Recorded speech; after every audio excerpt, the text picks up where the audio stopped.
Good morning, everyone.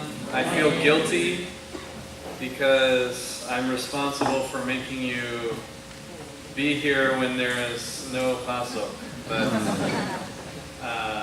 anyway, hopefully let's make the most of it, okay? So I want to spend a little bit of time this morning just reviewing where we have been. I want to remind us of where we started. So on Tuesday, we discussed the issue of the promise and peril of humility. We said humility is a valuable virtue. It's one of the most valuable virtues that you can cultivate. And in fact, without it, you cannot be a follower of Christ. You cannot be a disciple of Christ if you are not willing to be humble. That's the promise. But humility is also dangerous. We talked about the challenge of defining humility. It's hard to really understand what it is. And even if you can understand what it is, it's hard to grasp it, to really obtain it for yourself. And it's hard to figure out, how does humility fit with all of our other desires and wishes for ourselves? Well, on Wednesday, yesterday morning, we focused on Scripture. And we took our questions to the Bible and we said, okay, if we look at the whole counsel of God and everything it has to say about humility, what is the picture of humility that we get? Right? So we summarized it in this way. After looking at the Old Testament, the New Testament, creation, fall, redemption, we said humility is embracing our finitude, embracing our fallenness, and being willing to lay aside our rights and privileges in the interest of loving our neighbor. Those are the three pieces of humility. And without any one of those pieces, the meaning of it really falls apart. It becomes something less than what Christian humility should be. Then in the afternoon yesterday, we started the work of application. So we examined the issue of self-esteem.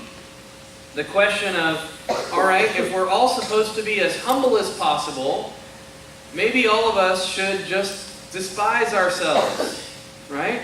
We should walk around feeling like, I'm terrible, I'm horrible, I can't do anything, right? But the argument we made was, that's not really true humility, right? Humility actually is compatible with self-esteem, provided self-esteem is based in the right area, has the right foundation. And the foundation that we must have in terms of our regard for ourselves must be that our friendship with God, our relationship with God, that is the one thing that we can say about ourselves, I have confidence. Because I know Jesus, because God has spoken to me, and I have formed a covenant with Him, I have joined His people, I have joined His family. Because I am a son or a daughter of the Most High God, I have confidence. I can do a lot. I can do whatever God has called me to do. And that's why Paul can boast. As Jeremiah says, the rich man doesn't boast because of his riches. That's not enough. The wise man doesn't boast because of his wisdom. That's not enough. What we can boast in is friendship with our Creator through the blood of Jesus. And then we turned and we really focused on the question, okay, how are we going to make this work? And that's what I want to focus on this morning as we conclude. I know, when I was a student and even now, I attended a lot of seminars, right? You attend a lot of modules, and often during the module I'm really excited about the material. I'm talking with my friends about it at night, I'm thinking about it, and then something happens. I return to regular life. And whatever I learned often just gets tucked away in a bodega, never to be touched, right? It's just dusty. And I don't want that to be the case here. So I want to focus on some practical steps we can take, both as individuals and as a community, to help us really cultivate humility, to exercise those humility muscles. So yesterday, we looked at these 4 points at the very end of the day. We looked at the example of Jesus washing his disciples' feet, and I said, look, this has real implications, practical implications. If you want to be like your Savior, you will have to take on the least desirable tasks. You will have to believe that nothing is below you. No matter how important you are, you can still scrub the toilet. You have to serve willingly. You have to serve your enemies. Find those who you least want to serve and make them your target. Serve them. And finally, as a community, it means that the higher our authority figures are, the further up in authority they are, the more they should be marked by service. So rather than being a community where only the deacons serve and the elders and the pastor just direct, we want to be a community that's the opposite, where the pastor or the elders are the model of service. They serve. Everyone is serving each other, but they have the most responsibility to serve. All right. We're going to run through a few more suggestions here, and then we're going to have time for question and answer. So we don't want that question and answer time to be boring, all right? So I want to encourage you right now, even as I'm talking, start thinking about something and write it down, all right? So my goal is that all of you will have at least one question ready, okay? In case you're called upon, you can ask a question, all right? So it might happen, we'll see. All right, second step. In addition to making it your habit to serve others, stop self-promotion. You enjoy the picture there? Right? So I'm told, by the way, that I think I heard somewhere the Philippines is number 1 or number 2 in selfies in the world. Have you heard of that? There's nothing wrong with a selfie, all right? It's not sinful to take a selfie. In fact, especially if you're with other people, it's fine, right? It simply reflects that we now have technology that will allow you to do this, right? Before, it was very hard to take a picture of your group. You had to get someone else to do it. But this culture is not without danger. I mentioned on Tuesday, or maybe it was Wednesday, that I believe social media is a breeding ground for pride. Now, there's nothing wrong with being on Facebook, being on Twitter, that's fine. But be aware, there are dragons there. It is not a safe place. It's a hard place for your soul, because we are so prone to try to project the best image possible on those platforms. And as a result, we often do what I call self-promotion. All right? So self-promotion is, simply posting a lot about the good things you're doing, right? There are some satirical critiques of Christians that I've read, where people have observed that it seems like so many Christians, it's like whenever they do something good, they need to put it online, post it on Facebook, right? Take a picture. I did my devotions this morning. Click, right? I'm serving in the homeless shelter today. Click, right? And then there's a joke, this girl goes and she does all these good things all day, but she forgets to take a picture of them. And she says, "Oh, what good did it do? I didn't get to actually have any evidence to post online," right? But of course, the point is, you should be willing to do those things without any recognition, right? Those are things you should be willing to do just because God calls you to it. Number 2, let's not humble brag. I've already given some examples of humble bragging. I won't try to come up with more. But this is simply to say that often when we are acting like we are humble, we are actually trying to draw attention to something good about ourselves. Right? Let your humility speak for itself. And finally, be careful with social media. Don't let yourself become obsessed with having the most likes.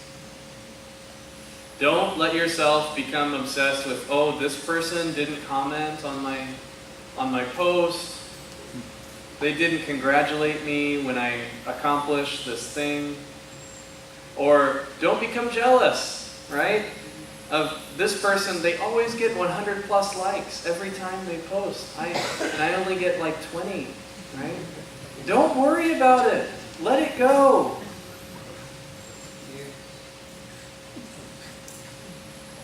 All right. So make it your habit to serve others. Stop self-promotion. Stop measuring yourself against others. This is so hard.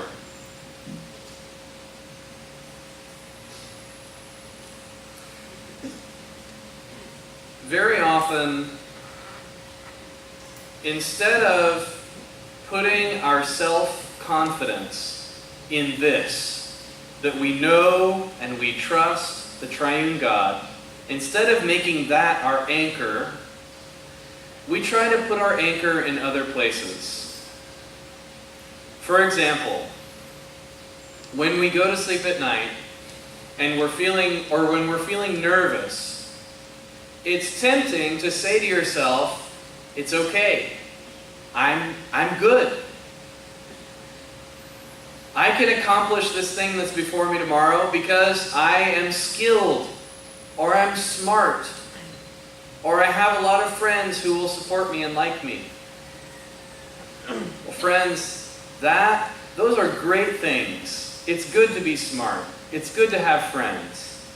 But those are not the basis for your self-worth. And if they are, you will be disappointed. When the storm comes, your house will be washed away. Build your self-confidence on the fact that you know and trust the triune God. Make that the one important thing about you. Second, avoid comparing your accomplishments to others. Focus instead on being faithful. The senior pastor at my church in the U.S., he was the pastor there for 37 years. Very faithful man. He wrote a book that was called Liberating Your Ministry from the Success Syndrome. His name was Kent Hughes. If you want to find the book, it's fantastic. But one of the things he talks about is, at the beginning of his ministry, he took over at our church, which is a very old church, has a lot of members and so on, and the membership started to shrink. And he had a friend who was a pastor across town, and his church, meanwhile, was growing. It doubled in size, then it doubled again, then it doubled again. And he found himself looking at himself, and he would go home to his wife and say, what am I doing wrong? Why, in his ministry, the church is growing, in mine it's shrinking. And thankfully his wife was very wise. She said, that's not how you measure your ministry's success. You measure your success by whether you have been faithful to God or not. Have you been faithful to the calling to which you have been called? If so, let the results speak for themselves. Don't compare your accomplishments with others. So this applies very much to your studies. It's so easy in our education system here to focus on ranking to focus on being the top student, right? It doesn't matter. It does not matter if you are in the top 10 or the top 5 or the top 3. God doesn't care. Be happy for your friend if he's in the top 5. That's fine. God has given him or her gifts, maybe that you don't have. Or maybe this is the time for them to really flourish, and it's not your time. Maybe your time will be later. That's fine. Don't measure yourself against other people. Measure yourself on one measurement. Whether you are being faithful to the God who has called you. Finally, cultivate joy in the success of both friends and enemies. I'll tell you a story. So when I first finished my PhD, I really struggled with self-consciousness about whether I was doing enough, accomplishing enough, especially in the area of publishing. So in the U.S., in Western academic culture, they have something they call publish or perish. So if you can publish articles and books, you'll be able to get a job and you'll keep your job. If you can't, goodbye, right? You'll get fired. Even if you're a great teacher and you're doing other things, the culture there is such that if you don't publish, you'll lose your position. And as a result, publishing becomes a status symbol. And so everyone is trying to publish as many things as possible, and they're trying to publish with the best publisher possible, right? So I'll be honest, I got caught up in this when I had newly finished my PhD. And I had a friend. We had known each other for a long time, maybe 6 years. I met him in college, and then we kept in touch all the way through graduate school into PhD. He finished maybe 1 or 2 years ahead of me, 2 years ahead of me. And I'll tell you what, after my first year, after I graduated, I think I had published 1 thing. He had published 5. Including books, full books. It seemed like every time he sat down, he would write a book. And then he would send it off, and the publishers would accept it right away. And then he got a contract to be the series editor of a major series. And then another one, 2 series, a commentary series. And I remember struggling in my heart. I looked at this and I said, Lord, I'm happy for him, but can we spread a little bit of the success around so I can have some too, right? It was hard. But finally, the Lord really ministered to me through this, and he said, what is it to you if he has all this success? He's your friend. You should be happy.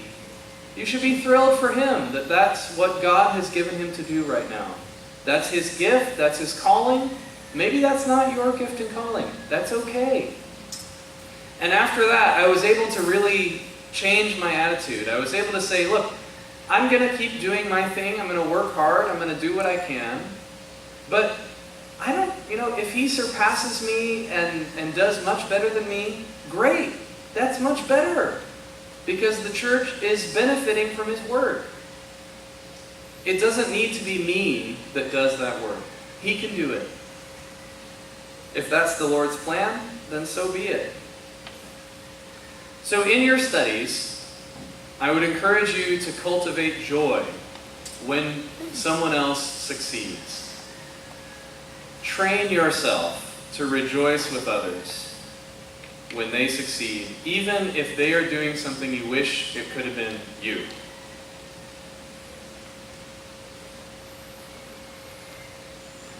Number 4, talk less and listen more. This comes from James 1:19.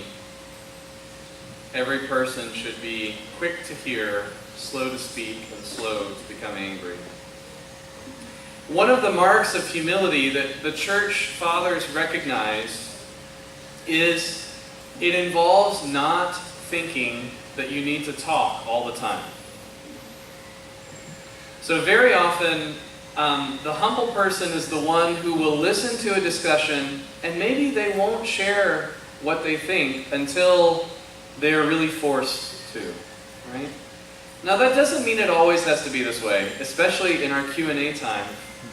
Don't think that you're going to be the most humble if you wait till the end, right? Or if you don't say anything. Because I'm actually asking you, right? I'm really demanding that you speak. But for this reason, when early Christian fathers they tried to teach their disciples, their students, how to be humble, one of the things they would do is they would restrict the amount they spoke. Because it has an effect of causing you to listen to others, to be less focused on yourself. So a practical step you can take is set an amount of time, maybe one day, and try for that one day to speak only when you have to. Right? So I'm not telling you to take a vow of silence, not yet.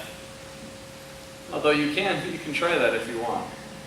But take some time, try this. And I would encourage you to try this, especially if you see in yourself that you talk a lot. Some of you have the opposite problem. You don't talk enough, right? So I would say for you, just don't listen to this. Ignore this, okay? And I think you can get a sense of who you are, right? If you're a person who has trouble speaking up, this is not for you, right? This is for those of you who always have something to say. And that's fine to have something to say. It's good. But learn to control it so that you can give space for others.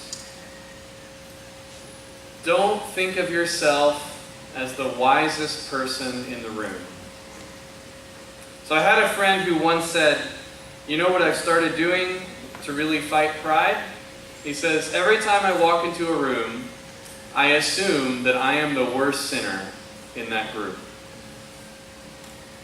Every time he's with a group of people, he assumes he's the worst. That's an interesting approach, right? What I would say is, at the very least, do not think that you know better than everyone else. God has given His church lots of people, lots of gifts, and you don't have all of them. You just have one or two. And therefore, it is your obligation to let other people use their gifts. Let them give their gifts to the church. Seek opportunities for silence, to face your true self, and listen to God. This one actually, as I was writing it, was convicting for me. I'm the father of 4 young children. They're up early, and then I always fall asleep just a little bit after them. And so there's not a lot of silence in my life. Right when I wake up, they're talking, and then almost until they go to sleep, they're talking. And then during the day, I'm with people all day, right? I teach, I have meetings, and so on. Very often, I don't find time to just be quiet. And you know what? Sometimes when I have quiet times, maybe I'm driving in the car or something, I will put on some noise, right? Some music, or I'll put on a book to listen to. I'm always trying to fill the noise, to fill the quiet. When it is quiet, when your soul has no distractions, that is when you can actually have true introspection. And often, it's only then that you will recognize the way pride is working around your soul. If you distract yourself all the time, pride will own you. Because it is the common disease of humanity. And the only thing that defeats it is concentration. The ability to recognize, here's how pride is destroying me. Here's how pride is tempting me right now. Give yourself time to look at your pride in the face and condemn it. All right, one final exhortation. And that's to cultivate humility for the right reasons. So there is a book about humility. I won't tell you the title or the author. It was recently released in the last 5 years or so. And it was a wonderful book. In many ways, it highlighted the biblical vision of humility. It encouraged people to recover that vision. But I have one big problem with that book. You see, the author's argument was basically this. If you are humble, you will be more successful in business and ministry. If you're humble, you'll be more successful in business and ministry. So what's wrong with that, you might say? It's true. I mean, I will be the first to say that is a probably accurate statement. In fact, they have done studies of leadership styles. And especially for pastors, do you know what one of the top things that people look for in a pastoral leader? Humility. People, Christians especially, love it. And you know what else? In business ethics, right now, there is a ton of work being done on how humility can help you be a better business person. A humble entrepreneur or business person is more likely to recognize risk, is more likely to realize their limitations and the limitations of their business, and is more likely to lead a team in a way that will lead to productive, profitable work. So the author of this book was making a true statement. Humility will help you. If you cultivate it, it will help you succeed. But here's the problem. It may help you succeed in life and in business, but that is the wrong reason to seek it.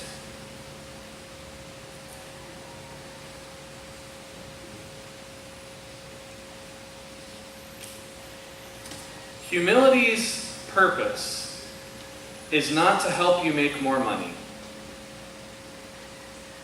We don't become humble so that we can just have more followers on Facebook, or have more members at our church, or have better relationships. That's not the reason that humility should be cultivated. Instead, humility is a strength of character that is designed for one primary thing, and that's to bring you closer to God. If you cultivate humility for the wrong reasons, I guarantee you will instead cultivate false humility. You will cultivate the appearance of humility without the real thing. Do you know what I'm talking about when I say false humility? Right? Have you ever seen someone? They know all the words to say to sound humble. They know even the right actions to take to look humble. And yet, you find out when they are by themselves or when they think no one is watching, they don't have real humility. It's all a show. It's all a mask designed to make them more attractive as a church leader.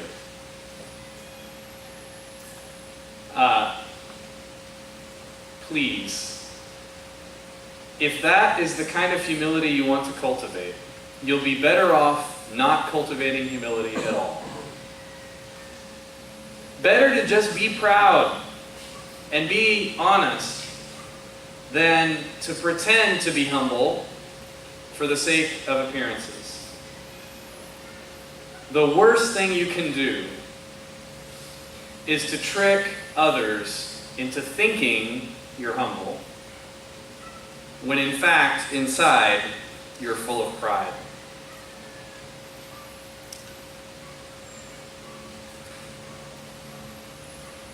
So, to reiterate again, if we are going to strengthen our humility muscles, we are going to have to be in the habit of serving others. We're going to have to stop self-promoting. We're going to have to stop measuring ourselves against others. We're going to have to learn how to talk less and listen more. And we're going to have to cultivate humility for the right reasons. Please pray with me.